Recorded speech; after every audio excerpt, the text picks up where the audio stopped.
تو ہم نے روس کے ساتھ 30% کم تیل لینے کا معاہدہ کیا تھا. As far as the former Prime Minister's trip to Russia, I would absolutely defend the former Prime Minister of Pakistan. ہم ان ملکوں کے ساتھ مل کے ایک دن کوشش کریں گے کہ جو یوکرین میں جنگ ہے یہ بند ہو. میرے خلاف ایک سازش ہو رہی ہے. جو طاقتور ہیں وہ عقل سے آ رہی ہیں اور جو عقل مند ہیں وہ طاقت سے آ رہی ہیں. کہ انہوں نے باہر سازش بنائی. نیوٹرل اپنے آپ کو کہتے ہیں. آپ نے یہ سازش کامیاب ہونے دی. 8 مہینے سے یہ سازش شروع ہوئی. نیوٹرل ہونا بڑی اچھی چیز ہے. ماشاءاللہ اچھا آپ نیوٹرل ہی رہے. السلام علیکم ناظرین، آپ روبرو کی یہ اسپیشل ایپیسوڈ دیکھ رہے ہیں اور میں ہوں آپ کا میزبان شوکت وراچا. جس دن روس نے یوکرین پر فوجی حملہ کیا اسی دن پاکستان کے سابق وزیر اعظم عمران خان صدر پیوٹن کے ساتھ ملاقات کر رہے تھے. عمران خان کی حکومت تو چلی گئی لیکن روس کے یوکرین کے خلاف حملے مسلسل جاری ہیں. پاکستانی اسٹوڈنٹس بھی وہاں پر تھے، پاکستانی شہری بھی وہاں پر تھے. بہت سارے پاکستانی اسٹوڈنٹس کو وہاں سے نکلنا پڑا، بہت سے پاکستانی شہریوں کو وہاں سے نکلنا پڑا. پاکستان کا سفارت خانہ بھی کیپٹل کیف سے نکلا لیکن اب پاکستانی سفارت خانہ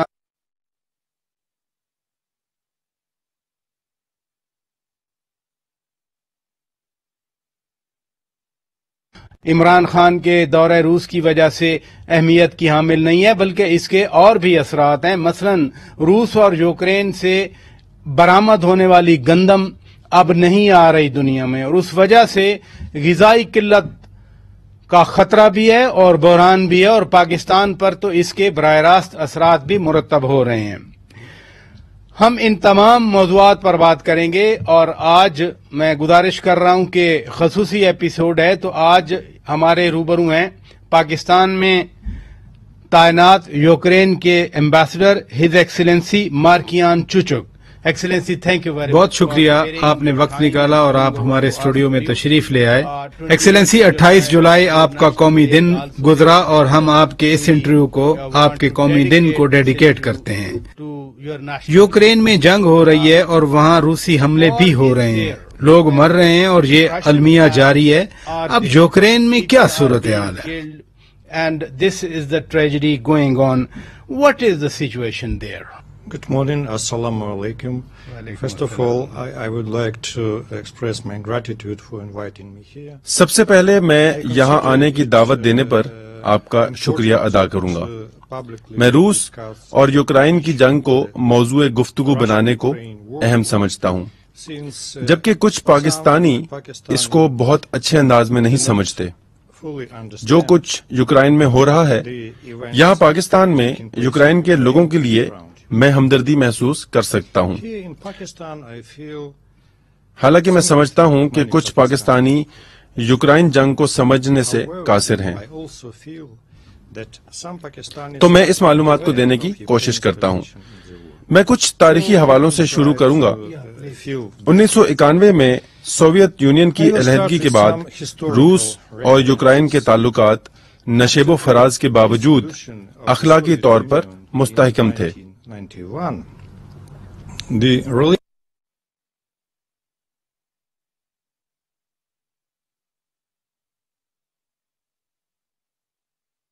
I was a diplomat in Moscow, so I am witness how it was in 90s. جب 1991 میں ابھی سوویت یونین موجود تھا، آپ سوویت یونین کے ایک سفارتکار تھے. نہیں، میں اس وقت یوکرینی پارلیمان کا حصہ تھا. میں نے یوکرائن کی آزادی کے لیے ووٹ ڈالا تھا. میں یوکرائن کے بانیوں میں سے ہوں.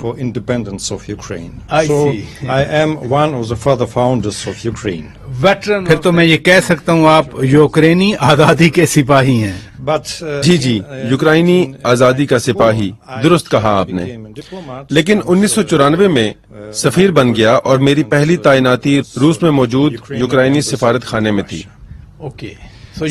یعنی بطور ایک ڈپلومیٹ کے آپ کی پہلی تعیناتی ماسکو میں ہوئی تھی.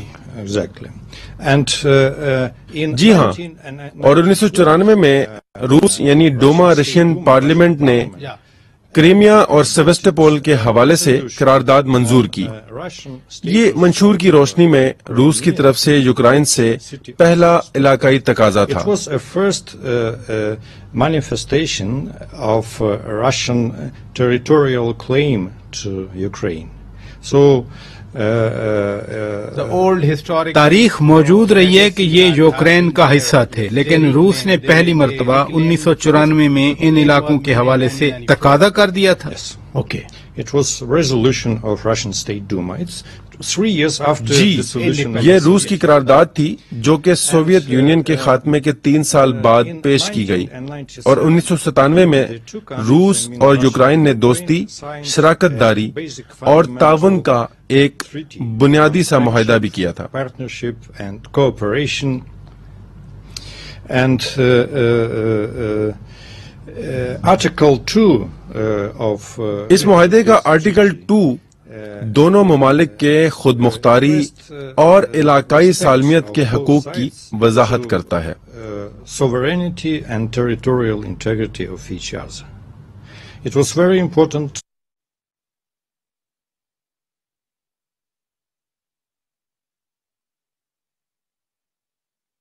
کی خود مختاری اور علاقائی سالمیت کو پوری طرح سے تسلیم کیا تھا، اور اسی طریقے سے یوکرائن نے بھی تو تسلیم کیا.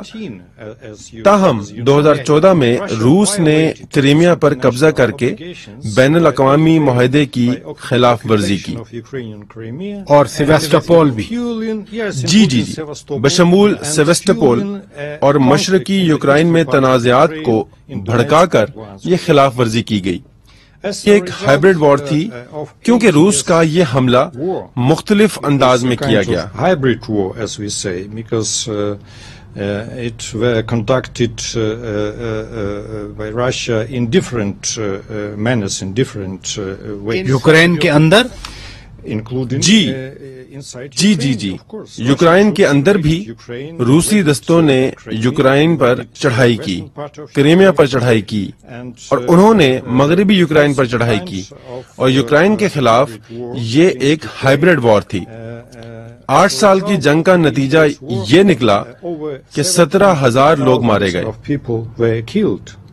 Excellency you want to say آپ یہ کہنا چاہ رہے ہیں کہ اس مرتبہ روس نے باضابطہ چڑھائی کی، لیکن یہ جنگ 2014 سے ہائبرڈ وار کے طور پر لڑی جا رہی تھی. And it continued in hybrid وے.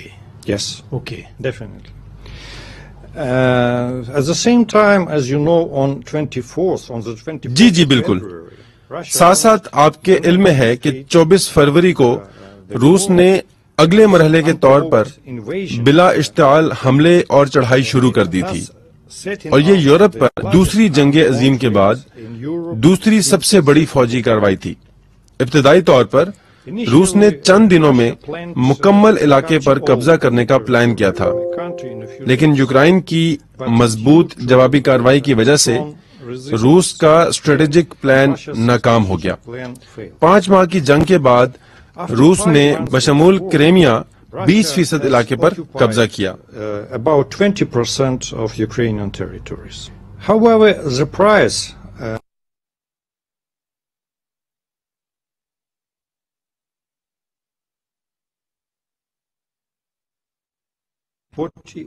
اور اس سے بھی 4 گنا زیادہ زخمی ہوئے ہیں. and 4 times more personal wounded. یعنی آپ کہہ رہے ہیں کہ روس کے 40,000 فوجی ابھی تک مارے جا چکے ہیں. جی بلا شبہ یوکرائن کا بھی بہت نقصان ہوا ہے. ڈیتھ ٹول کی کوئی مکمل معلومات تو نہیں ہے، لیکن یہ ہزاروں میں ہے، اور یہ تعداد مسلسل بڑھ رہی ہے کیونکہ یہ کارروائی ابھی جاری ہے. لاکھوں کی تعداد میں یوکرائنیوں کو زبردستی ملک سے نکالا گیا. تقریباً 80 لاکھ کو بے گھر کر دیا گیا. تقریباً 50 لاکھ کو اپنے ملک سے جانا پڑا. آج تک روس کا یہ رویہ اموات کا سبب بن رہا ہے، اور ماسکو کا اس جنگ کو روکنے کا کوئی ارادہ نہیں لگتا. روس روزانہ کی بنیاد پر شہری علاقوں پر بمباری کر رہا ہے، جس سے عام لوگوں کا نقصان ہو رہا ہے.